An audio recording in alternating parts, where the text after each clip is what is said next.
Hey guys, and welcome back to this channel. In this video, I'll be showing you guys how you can defeat the boss in Plants vs. Brainrot. So I am going to be using the damage potion. Just equip the damage potion here.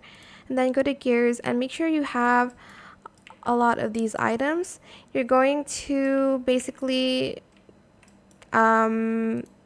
use the frost grenade, then the banana gun to inflict more damage to the boss. And as you can see, the boss will easily be defeated.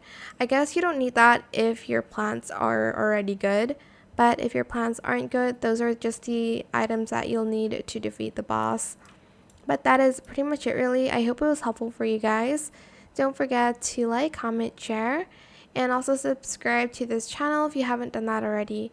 If you have any more questions about this video, just leave it in the comment section down below. I'll try my best to answer them all for you guys. And if you found this video helpful, please click the thanks button as well. That is it for this video. Thank you so much for watching. Bye.